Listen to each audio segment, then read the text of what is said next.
Welcome to another episode of Her Expat Life. Here on our YouTube channel, we cover all topics that are of interest to female digital nomads, entrepreneurs, and women who are trying to advance their global lifestyles. Her Expat Life is a global boutique agency that serves our customers by offering advice on all things related to moving abroad, from career advice to membership programs to co-living and co-working spaces to recruiters and headhunters. We have it all. So please go to our website if you want more information as to how we can help you. And today we are tapping into a very interesting topic that a lot of people have been discussing, and that is how to buy property in Portugal. So we've gotten quite a few requests on covering this topic, and today we have Antonio Barbosa with us, who is going to help us unpack everything that we need to know in order to make an informed decision on how best to buy property in Portugal. So I'm just going to tell you a little bit more about Antonio. He is a realtor with more than 20 years experience in real estate. He will let you know that he doesn't sell homes, he fulfills lifestyle dreams. And this is indeed true because he's helped over 500 families relocate and find their perfect home in Portugal. He prides himself in being part of the decision of more than 500 families, like I mentioned, making Portugal their new home. In addition, he considers his biggest achievements in life the personal and business relationships that he has built, that has led to long-lasting friendships, not only with his esteemed clients, but also amongst his distinguished colleagues. He's also a world traveler and a foodie, so if you need a solution for where to have dinner, to go on to vacation, or where to buy your next lifestyle property, he is your person. And we are so happy to have him here today to help us discuss everything related to buying property in Portugal. Antonio, welcome, and thank you for taking the time to chat to us today. Boa tarde. Hello, Alexia. Hello, everyone. And happy to be here and share our beautiful Portugal and what you need to do to start packing and move here. Perfect. Antonio, before we kick in, is there anything you'd like to add about your business and what you do and your offering? I would probably just highlight the name of our company, which is Infinite Solutions, and it's all about the solution. Never a problem. Problems moving here. That's what we do. We solve problems. It's all about solutions. So that's very happy for the brand and the name, and it's all about really just adding value to our clients, or we call friends, our business partners, or even human resources. That's what it is, adding value. So happy to be here, Alexia. Perfect. Thank you so much. Okay, before we get into all the nitty-gritty details about what people need to know, tell us why Portugal? Why is Portugal a good place to invest in buying property? Well, I would tell you there are over 500 reasons why, but I'll keep this to five. Okay. Perfect. And number one has to do with satisfaction.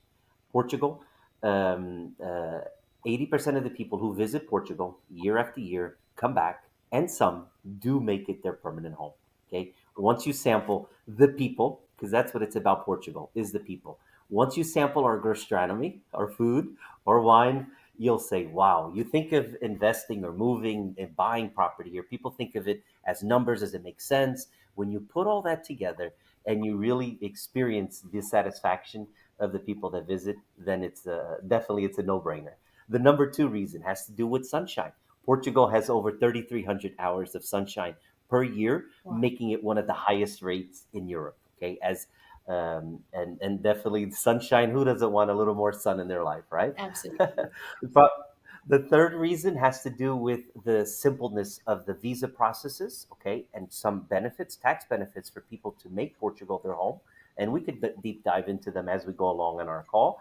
But for sure, that's probably the third reason. The fourth reason has to do with values. Okay, Portugal is by far one of the most affordable, cheap. Mhm. No, cheap is not the word to be used, but affordable, most affordable Western European countries. And so, definitely, when you factor in the cost of living, and that cost of living is associated with the quality of life, for basic goods, whether you're renting a property, buying a property, it's still affordable. Okay, so and then probably most people would argue with me, say this should be the number one reason. But again, I can give you over 100, but I can always keep it to top five, Alex. And the fifth reason has to do with safety. This is not an opinion; it's a fact. Portugal is one of the safest countries in the world. And here's another news for you: Portugal is just rated by a lot of other international publications like International Living as the best country in the planet to retire as for 2023. This was just a recent article. They do a survey every single year about the best countries to retire to, and Portugal has always been on that list the last decade or so. And now, whether it's number top five in the last few 5 years, 10 years, but now this year, 2023, as the best country in the planet to retire to. So these are just some of the reasons, and I'll keep it at that for now. It sounds like a no-brainer, to be very honest with you. Ticks all the boxes. And on that Absolutely. note, tell us, what are the current market conditions like to buy property in Portugal? It's the beginning of 2023. What are things looking like? Well, just the same way they left off since 2021, 2022. Last year was an incredible year. And even 2021, even after pandemic, everyone always worried about how is the housing market, will it crash? There was a lot of publications about a bubble in Portugal.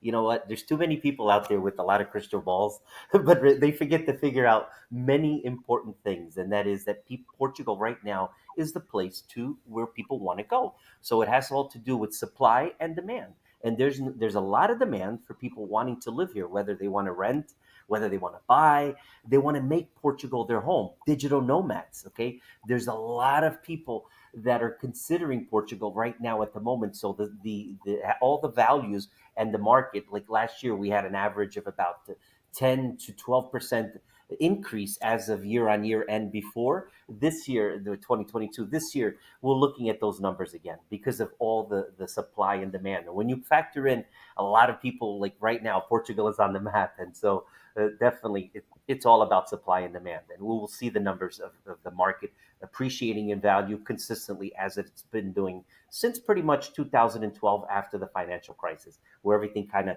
just tabled off. We're having probably seeing right now because of the higher interest rates for anyone wanting to buy property using a bank. Of course, there are some challenges there, Yeah. like anywhere else in the world. But if you are looking at it where you're either investing here and you have the capital to do so, even borrowing, we'll get into that if you like later as well, about anyone that can borrow from a bank here Yeah. as well. But still, they're competitive interest rates. And I think over the years, what happened is that we've been accustomed to having cheap money to be lent. Now they're getting back to normal values, and so we have that's the only challenge here for Portugal at the moment is the higher interest rates, because the people looking to buy, that's not going to change, and the value is rising, that's not going to change. Perfect. Okay, so can you talk us a little bit through the process of buying a property in Portugal, from the beginning right up to when it is finalized? What can people expect? Okay. Buying property anywhere, it doesn't change. Real estate is real estate. It's not going to change the formalities, where you contacting a professional, a realtor first, of course, without a doubt, searching. The most important thing to keep in mind when looking to buy a property in Portugal has to do with location, Alex. From north to south, in between, even the islands, the most important thing is about lifestyle. That's why I say we're lifestyle relocation specialists specializing in residential, because it's all about your lifestyle and whether you want to live close to the city, whether you have children going to school, whether you want to live in the countryside, whether you like the more weather, you want to go to the beach, sunnier, etc. So depending where you want to live, that is the most important thing that you have to consider having a conversation about what it is that you want, whether you want to live here permanently, whether you want to retire, what you want to do you want to travel Europe, etc. So having that in mind is the most important. I would start there, finding that location, then looking into what you're looking into in a home, what you want in terms of bedrooms, bathrooms, etc., Yeah. location, view, all the simple things, what you're looking for in a home. Once you have that down packed and etc., once you find the right home, presenting an offer, it's accepted, going through the formalities of doing, of course, a legal representative, a lawyer, having putting an offer in, doing what's called here the exchange of contracts. The acronyms is Mhm. CPCV. In Portuguese, it's Contrato, Promessa, Compra e Venda. And that is basically you promise to buy and the seller promises to sell. Okay. It's a binding agreement. You give a down payment. You all the terms and conditions, like all the contingencies, whether if you're going through a bank process, the loan, whether you want to go, and definitely recommend getting a home inspection. Buying a home here, don't buy everywhere. Buy getting a home inspection. Yeah. So all the contingencies are listed on this agreement, and then you set a closing date. And then from the closing date, done in a notary, then the property's registered in your name that same day. It's done automatically, paying the taxes, the property transfer taxes. Everything is done simultaneously on that same day with the notary. So it's a relatively simple process. Everything is registered, the property in the land office registry. If there, you know who the title search is, you know who is the actual owner, they have to be there. So all the due diligence that needs to get done in finding the actual owners,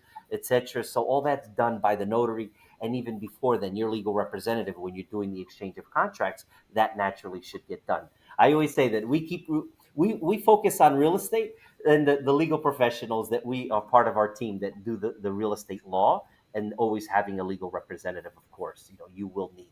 One thing to consider, because if you are a non-resident, Alexia, Yeah. of living in, okay, which is very important. It's probably something that definitely, and no, you don't need to buy for you to buy a property here. You don't need to be a legal resident, but if you want to live here, stay more than 90 days at a time, because anyone that is non-European, if you're living in the US or United Kingdom for that matter now, or anywhere in the world, a non-European Union citizen, you will need some sort of residency status if you're going to stay in Portugal or in the European space for more than 90 days at a time. So that's one of the reasons why the easiness, or the reasons why to consider Portugal, is that we have various visa processes, okay, Mhm. that can handle that. Because if you're just going to come as a holiday property, etc., that's something else. But if you're going to live here and you're going to spend more than 90 days at a time, you got to have residency status, and that's done through a visa. Whether you go through the golden visa, or the passive income visa, the digital nomad visa Yes. as well. And so there's those things are definitely well to be considered before even buying a property, because if you're going to live here permanently, you have to have that residency status. And so, but it's a pretty simple process no matter where. We don't have, it's very different, like in the US, for example, like we don't have escrow accounts, because the down payment is given directly to the property owner, Okay. okay? But it's a binding agreement where if you back out, you're going to lose your deposit, but the seller cannot sell it to anybody else. Otherwise, they have to give you double your down payment back. So there's certain legal parameters that are covered within that framework of doing the promise to buy, promise to sell agreement. So relatively easy process, and of course, and then even I would recommend.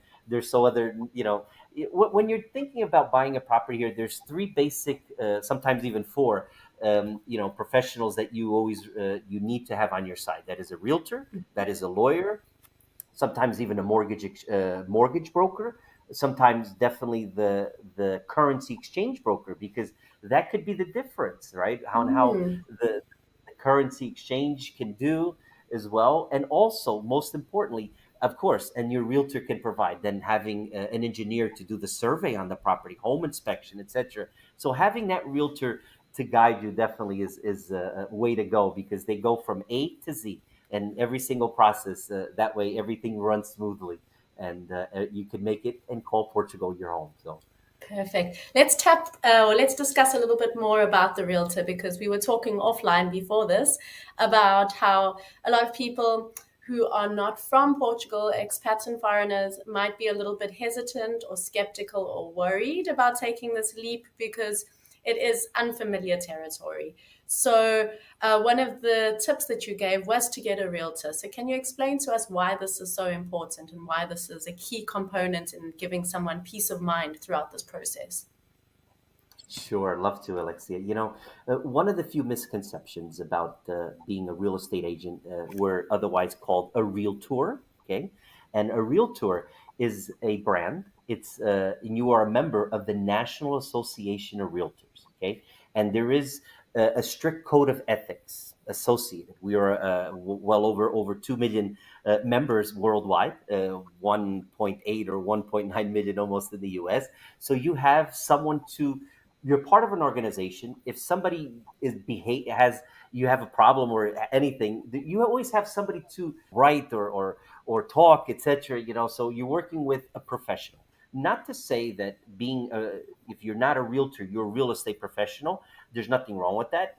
I work with them. I work with top real estate professionals all over the world. They're not members of the National Association of Realtors. We do, but it's just that there's a strict guide and a code of ethics to be taken into consideration. And because everywhere else where you have and throughout the world, not only here in Portugal, throughout the world. So if you're looking, always you can look, always and because in Portugal, real estate professionals are not licensed, only brokers. Okay, so if definitely find out what the broker's license. It's called the AMI license. It's issued by the governing body, which is the acronyms INCI, and you could verify it on the website and see if they're valid, etc. If there's any disputes or anything, you could find it. So you need to find somebody that's a licensed broker, because real estate professionals licensing is not required here. So they have to work through a broker. Okay, and they are governed by there's a governing body here in Portugal as well. And so, but there's a distinction to be made between a realtor and a real estate professional, only because of the strict code of ethics that we abide, and that there is an organization. It's the biggest trade organization in the world, and so definitely being a part of that organization is something to anyone would aspire or should look when they're looking for a professional to work with. Because there is that, and also Google reviews. People should be looking at it. Look at realtor in Portugal, real estate professionals. We have so many great professionals here. We do. There's no, but there is a distinction to be made between a realtor and a real estate professional. Okay, thank you. Very, very good advice. I'm sure a lot of our listeners will appreciate that, just knowing the tips and the insider info on that. Can you tell us about any legal requirements or restrictions for a foreigner buying property in Portugal? Sure. There is no the only legal requirement is if you're going to stay in Portugal more than 90 days at a time. Okay, because otherwise anybody can visit Portugal. The countries of the United States, Canada, United Kingdom, Australia, New Zealand, we have bilateral agreements. You don't even need a formal visa process. It's called the Schengen visa. Mhm. Okay, when you buy your airplane ticket, you could travel freely to Portugal, and you could stay in Portugal in the European space. It's called the Schengen visa. You could stay up to 90 days. Mhm. Anytime you're going to stay more than 90 days, you're going to need residency status. Okay, and there's a good thing for that, because the residency status also will enable you to be a Portuguese, as the same rights as a Portuguese citizen. So if you have children and they want to go to school, you can enroll them in the Portuguese school. If you the healthcare, you're also part of the healthcare system. Mhm. Okay, those are the benefits of being a permanent resident. But buying property, say you're buying a property and you're going to be using it sporadically throughout the year, a few 2 times a year, you can come to Portugal twice a period a year, up to 90 days. You have to come into the Portuguese space or the Schengen space, leave, and then you can come back for another 90 days. And so you could stay in Portuguese territory. You can come twice a year, 90 days at a time. Anything more than that, you would have to go through what is the residency status. And the most common is the passive income visa, otherwise known as the D7 visa. Okay, just so you know, all our visa processes, they start with D. So if you're going for like an entrepreneurial visa, it's a D2 visa. If you're going for a student visa, it's a D6 visa or D7 visa for passive income. Now we also have a digital nomad visa, Yes. okay? And or even the golden visa. Golden visa is actually called the acronyms ARI. It's authorization for residency through investment, and that's where somebody buys a property. Okay, in certain areas they're not permitted. Of course, Lisbon, Porto, coastal areas, they're not permitted, but it's still there's so many other places still in Portugal to use the golden visa program and get residency status. The great benefit of those between the golden visa and the D7 visa is the golden visa, you only have to stay very little time. The first year, 7 days, Mhm. and every subsequent year after, 14 days. And it's a 5-year program, just like the passive income visa, or otherwise known as the D7 visa. either one of them will get you to citizenship in Portugal, and that is in having the passport, right? So you're actually living here. Your authorization for residency, you could travel all through the European space, because then you don't need any formal with the new ETIAs, which is the European travel, like the same thing in the U.S. Like if you're going for national security and you have to register yourself in the ETIAS, the acronyms ETIAS, that you have to travel within the Schengen space anywhere you go. You don't have to do that because you are a resident of Portugal. So you could travel freely in Europe, the Schengen space, 26 countries, and there are even going to the United Kingdom, which is not part of the Schengen. It's part of the Schengen space, not part of the European Union, and a few other countries. So the Golden Visa or the D7 visa allows that to do. And then ultimately, with the D7 visa, you can even rent the property. Mm, Also, the digital nomad visa, you can rent the property. And by the way, Alexi, I would recommend that. I would always recommend somebody before they buy a property, yeah. before you buy, unless you've been to Portugal dozens of times, you know exactly where you want to live, the climate, this, you have friends, etc. Rent. A year Mm, goes by. You could fill out the doing a rental agreement for a year will qualify for the D7 visa, a 1 year lease agreement signed, and then you can buy or you renew the contract until you figure out where is your place in the sun. Where do you want to call home? And so renting a property is always my suggestion to anyone looking at Portugal. Unless, again, if you know where you want to live, that is the most important thing, because Portugal is very different from north to south, in between, in the islands. And then so figuring that is important. And renting will also, as I mentioned earlier, will qualify for the D7 visa, because you will need just a 1 year lease agreement signed. And so it fulfills that requirement. And there's other, and a few other, you have to, it goes by passive income. You don't have to buy a property. Okay. You mhm, can rent.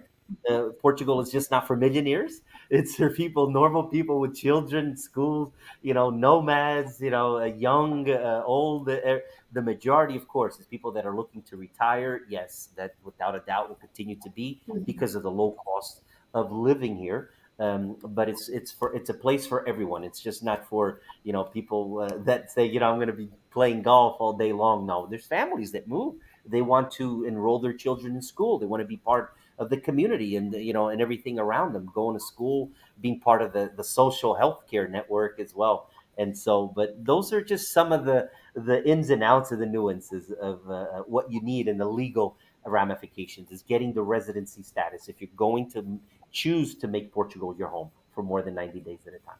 Perfect. Okay, so this segues very well into my next question, which is, can you give us just a little bit of an overview on the landscape for those that have never been to Portugal? How does the north compare to the south? What are good little spots for people to consider? The islands, which some people might not even know about. So just give us a little bit Mhm. of an overview. What does Portugal look like? I love it. Love the question. Real estate is real estate, and it's all about real estate is about people. It really is, Alexia. Right? Real estate is all about people. Little to do with homes. And what I love to do is talk about Portugal. Portugal has been my home for the last 20 plus years, and I love discovering it. Being an expat myself from the U.S., discovering it from north to south, in between. That's a lot of the value that we can add. I and my team, we can add, because we know whether it's in the north. And I would say the north is definitely one of Portugal's best kept secrets. Okay, not too many people know about it. I would compare. If you could look at, for example, there's other countries in the world you can compare it to, but think of California, okay, and think of California in terms of size with Portugal, from the northern part to the south. In terms of weather, whether it's a little more chillier up north, there's no snow. We don't have snow unless it's in the high cap mountains and everything.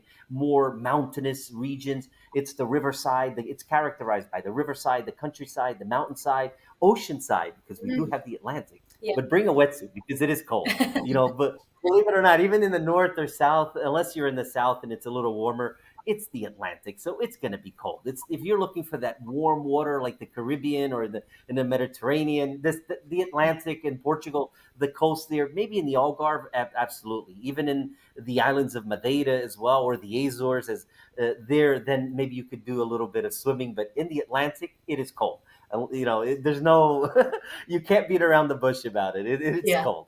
And so when you go from the north, and imagine, where it's a little more unstable weather, in the sense where, in unstable, why? Because there is a big difference between highs and lows. In the wintertime, which is characterized by rain, okay, Mhm. Portugal, the rain is what characterizes winter, not because of snow or anything, but we can call it, we call ourselves the rainbirds, not snowbirds, but rainbirds. Rainbirds. And people maybe want to fly down to the Algarve for more little sunny weather, and so it's characterized by rain. As further south you go, whether you go into the area even up until the middle of like Porto, etc., it's still all the north, and it's still a little bit chillier from November up until March. It's going to be a little more chillier. Yeah. The rain is going to be more, but that's why everything is so lush and green. Yeah. And even when you look at Portugal, okay, you look at Portugal, the green colors from the north to the south are very different, right? Because here it rains a little more. That's why everything is always lush and green. When you go to the central part of Portugal and you have the areas of Coimbra, the Silver Coast, okay, the weather is a little more milder, okay. It's still and those are also another area to consider, and I would definitely, lots of areas, lots of smaller little cities, and also very UNESCO World Heritage sites like Óbidos, like Caldas da Rainha. That Silver Coast is very attractive because you're close to Lisbon. You're about an hour or plus, hour and a half, hour and 20 minutes from Lisbon, and say another hour and a half from Porto, or less than 2 hours from Porto. So you're right in the middle there. So it makes it very attractive. And the coast there, and also you have the interior parts of Coimbra, Santarém, that interior there, which are just hop, skip, a jump from to the coastline. And so then going towards a little further south, you have the more metropolitan area of Lisbon, Cascais, Sintra. That's Cascais is like where the royalty used to spend their weekends and their homes and their holidays. It's known for that. It's like say that our Riviera, right? Our Cascais is our Riviera of Portugal. Sintra is like the magic fairy tale part of Portugal. When you think of castles, forests, it's enchanted, and just different area. You think of Sintra. Sintra, that's what it's famous for because of all the beautiful palatial homes. Lots of also close to Lisbon and Cascais there, and then you have Lisbon as well. Lisbon is the city, the biggest city, the capital of Portugal. Definitely, it is. What can we say? That Lisbon has it all. It does. Even Yeah. Porto is the second biggest city. I didn't talk a little bit about Porto, but Porto, I forgot. Porto is characterized probably by a big industry of the wine sector in the Douro region. Okay, and the world-renowned port wine. There's always to do there, etc. It's one. It's a city that. Also definitely to be actually, Alexi, I don't know if you know, but and people watching, it was actually voted as of last year for the best city world in the world by the World Travel Award. So Porto's coming up Amazing. more and more. Yeah, It's a definitely. beautiful And so city. It's a beautiful city. it is. It really is, and it characterizes by also by the weather. It's a little bit unstable, and so when you're down by the central part, Lisbon, that area there, and even the southern part of the Algarve, the weather is more appealing. There are more sunny days. It's unstable. It's more stable. Where, for example, like you have in the winter, and that's the big difference. Is that, for example, like you can have a nice sunny day. Even like today, I look out and it's a beautiful sunny day. We're in the height of winter per se, right? Yeah. It rained a little bit in the morning already. All right. Now it's a beautiful sunny day. It's like right now, I think it is around 12, 13 degrees Celsius, right? Um, and the difference is that the highs and lows, from during the morning and night, that's where it's a little colder in the morning, a little colder in the evening, but during the day it's a beautiful sunny day. But once you're in the south and you're in Algarve, the Algarve region, or Lisbon, the central and south, the weather is more stable. The highs will be the same throughout Portugal, but the difference is in the morning and at nighttime. That's probably the biggest only difference. It is, of course, and then you have more where it may be raining up here, but it's nice and sunny down in the Algarve. And so that's the biggest change. The Madeira Islands, okay, and the Madeira is characterized by a nice tropical climate. Okay, if you think of the Canary Islands, well, you think of Portugal. You have two islands there, Funchal, and you have Porto Santo. Beautiful, small little islands. One of the, probably in terms of property values in the last couple of years, have grown more so on a national average than anywhere else in Portugal Yeah. because of, it's a small island, but it does have it all. Okay. And Porto Santo as well. The Azores Islands composed of 9 islands. Okay. So you have two islands in the east, 5 islands in the central, and another 2 islands in the more western part. And if you think of the mix between the Hawaiian Islands and Ireland, that's the Azores Islands. Okay, one of the most magical and more people looking for nature tourism. Okay, it actually won as the best island destination for the World Travel Awards for people looking for travel in adventure and nature. That's what it's for. So, and the weather there is also very mild. Again, those the islands have a very milder weather, where the only more Ingram and more I would just say difficult is the November through March. And if Yeah. you can get through that, there's no other place in the world that anybody, or at least myself, would want to live from March up until the end of October, November, and that is the northern region. Because, and then we have one thing also, we're right next to Spain in the Galician border. Okay, so if you like living in different cultures, hey, I want to, or even in the south, or even Portugal having the closeness, that's another reason probably why people should consider Portugal. Yeah. The easiness of getting around, whether from all over the world or Europe. Portugal is strategically located with major airports and international airports. We have three, in the south, in the center, and in the north, and then he's getting around to other places. So, but in a nutshell, that's Perfect. Portugal for you. Perfect. That's amazing. So, can you tell us a little bit about what people can expect in terms of the cost of property in Portugal, varying according to the regions? Obviously, bigger cities like Lisbon and Porto and popular regions like Algarve will be a bit more expensive. But what are people looking at in terms of the affordability of the property in Portugal? Sure. And you're right. It does vary, of course. And if you're looking in Lisbon or Porto, the major cities, and I would characterize it, or I would just briefly say that look at it as per square meter. Okay, they're on an average. And so in the area of Lisbon is in the downtown. If you're looking at downtown area, you can go from 8,000 euros to 10,000 euros a square meter. Okay. Whereas in Lisbon and Cascais, the Cascais area, Sintra, more outside of it, you're looking at like anywhere between 5,000 euros to 7,000 euros a square meter and up. But that's an average. Okay. Porto, you're looking also in the downtown area, anywhere between the more central area of Porto downtown. You're looking at anywhere between a 5,000 euros to 8,000 euros a square meter. Okay, the Mhm. Algarve, pretty much the same way. In taking away from one area, which is called the Golden Triangle. Okay, which is Quinta do Lago, Val do Lobo, and Vila Moura. That is one of the most expensive areas of real estate in Portugal.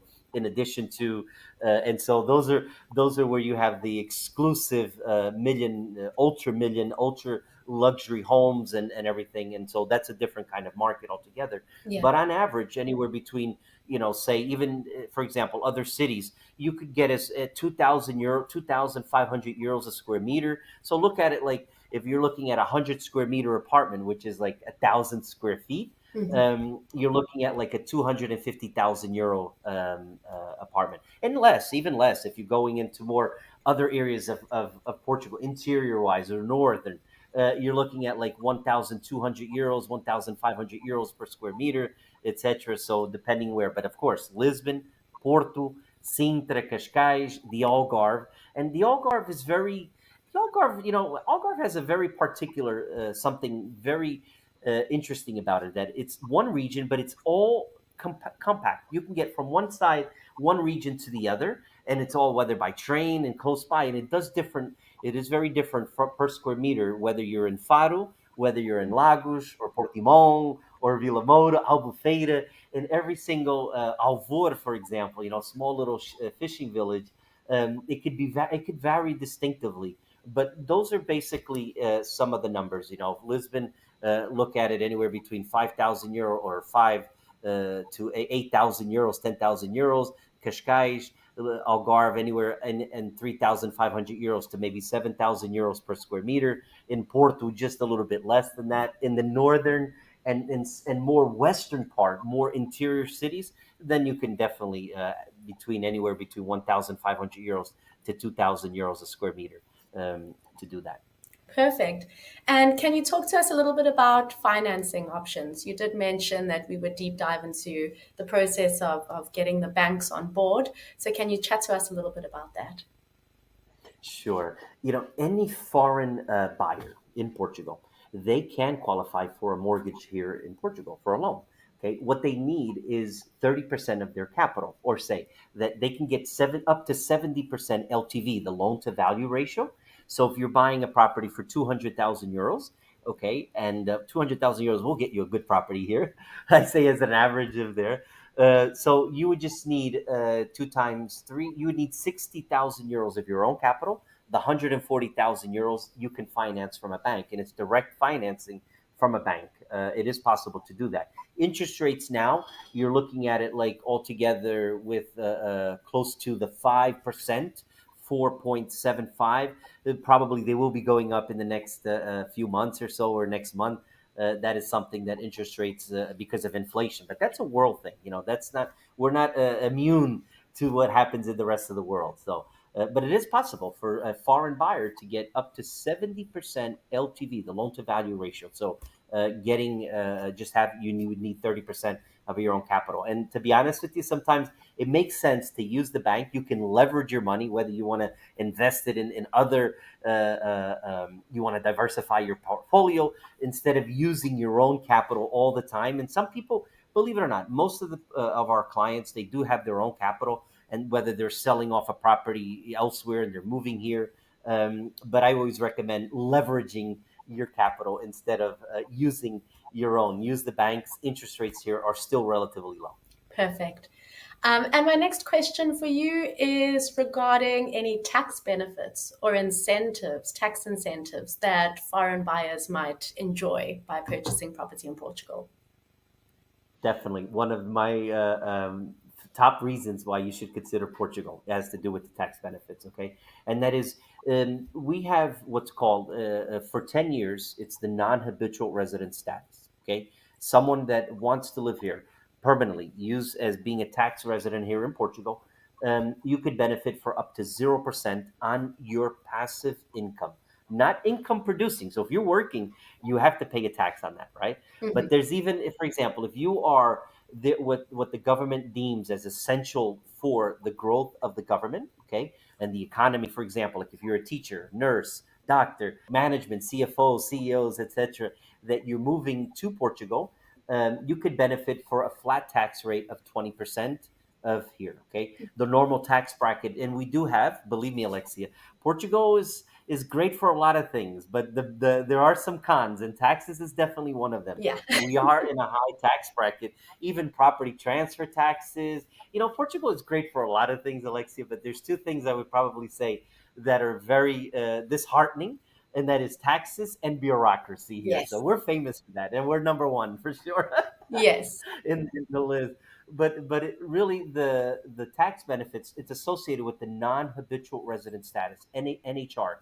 And where, for example, if you are a pensioner, retiree, etc., then you can benefit from that living here in Portugal for up to 10 years, zero tax. Once the 10 years are over, you move into the conventional tax bracket, which is anywhere between 25 to 28% there. So, but also, again, also if somebody's buying a property here, property taxes are extremely low here when comparison to other countries I know and that I've lived in. Where, for example, like on a 200,000 euro property, you will probably pay anywhere close to 800 euros. It's a 0.04% of what the estimated finance office is. So you're not going to be paying high taxes, property taxes throughout the year. So the lower property taxes, that's for everybody. That's not a benefit. That everybody can benefit from that. But if you're planning to move here and being part of living in Portugal, being part of the community, then definitely it's a program to look into the NHR, non-habitual resident status. And if you're a qualified person that you're moving here because you have engineering or any activity that is deemed essential for Portugal's growth, and there's a list that the government has and specifies for it, then you can benefit also from a flat tax rate, very low from what the traditional people are paying. Thank you so much. That's great. That's really good news for a lot of people out there. Before we wrap up, can you just tell us about any additional costs and fees, hidden costs or hidden fees that might be involved in purchasing property for people who are interested? Sure.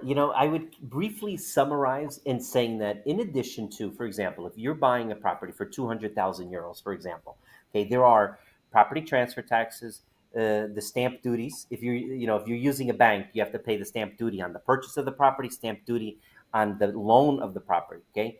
There are registration fees, there are notary fees, there are lawyer's fees. So all those things together, okay, look at it like anywhere between 8 to 10%, okay, and depending on the value of the property, of course, the higher if the higher the value, the higher of the percentage.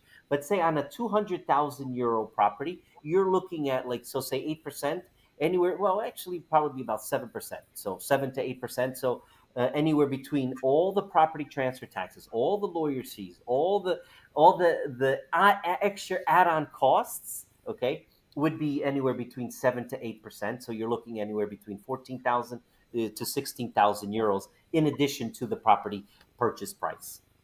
Perfect. And that's a pretty good number. You just keep it at that, anywhere between 7 and 8% in addition to the property purchase price. Perfect.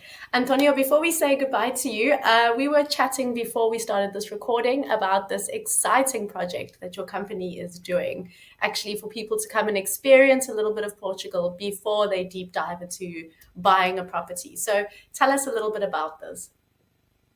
Sure. Well, thank you, Alexia, and for letting me share. And what's the beautiful thing? That's why I say to you before that anyone moving to Portugal, you got to really discover. You got to see where you want to live, if it is a fit for you. I know that you'll bring a suitcase, but just bring extra clothes because you're going to want to stay longer. So I don't have a doubt about that. But you still need to figure out where do you want to call home. And so what we do, we host various events throughout the year. They're called trade missions, so people to and it's usually a lot of realtors that come, even realtors that want to invest in a property or move here, clients, etc. Whether they want to explore Portugal first, they've never been here, so we show them Portugal. We show them real estate. We show them the culture. We show them the museums. We show them the gastronomy. We show them the food. And everything that goes associated. And it's a week-long event, and definitely reach out. We actually have one upcoming event is from May 26th to June 2nd. And definitely I'll send you the links for it, or anybody can reach out to me if they want to participate and spend a week with us. We're going to explore from May 26th to June 2nd is the northern region, which is Porto and the Minho, as well as Spain. And so sometime in October, we're not sure if we're doing it in June or October, then we're going to explore the southern part of Portugal as well. So we do a few a year and to explore different parts, and people spend a week with us, and all inclusive itinerary. So getting around, picking transfers from the hotel. Hey, you know what? Just spend a week with us. Everything's included, and so definitely it's a good opportunity for people to know real estate, know what it is, because we have lawyers that are invited to talk about the buying process, also the mortgage brokers, currency, golden visa specialists. So it's all also information. It's not only about showing Portugal, but what you need to do to get yourself here, moving here, and investing here. So